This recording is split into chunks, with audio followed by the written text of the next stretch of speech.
sadu kadagul galmudug sadu kadagul galmudug sadu kadagul golayno dhismeeye udiga doorashada wadi guddoonka odayaasha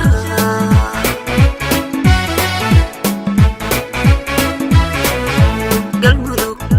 sadu kadagul galmudug sadu kadagul galmudug sadu kadagul galmudug sadu kadagul golayno dhismeeye udiga doorashada wadi guddoonka odayaasha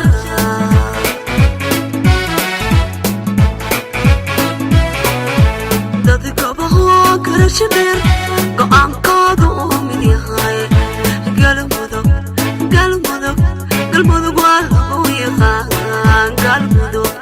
galmudug galmudug waa lagu yaqaan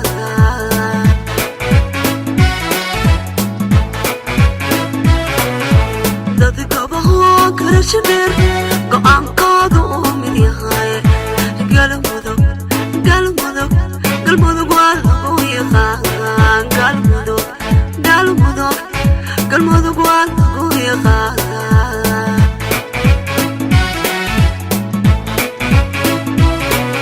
khilaafka ka guuro gadaal ha u noqonine gacmaha isqabsada dhammaan si loo helo dowladnimo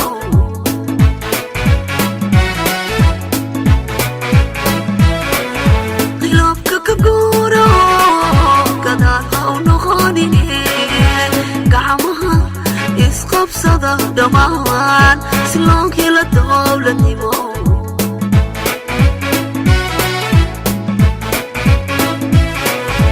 galmudug galkayo iyo kidhays galisariyo caabudwa ilaa ceelbuur la gaaro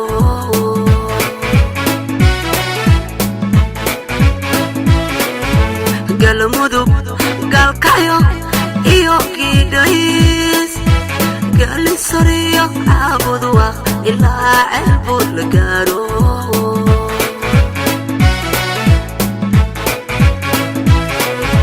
xarunta gobolada dhexiyo guura ceelwa lama huraan xarunta gobolada dhexiyo guura ceelwa lama huraan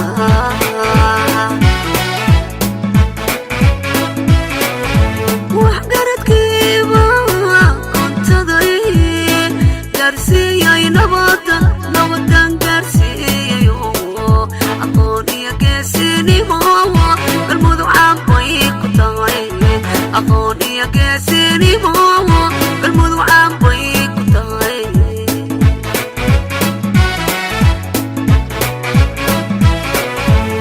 waxgaradkiiba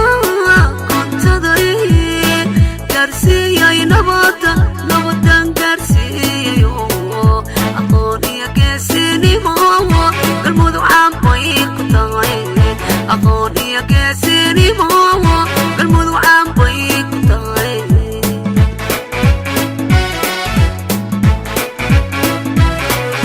khilaafka ka guuro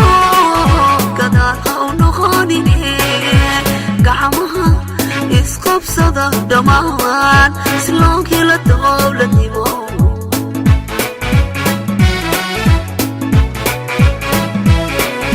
khilaafka ka guuro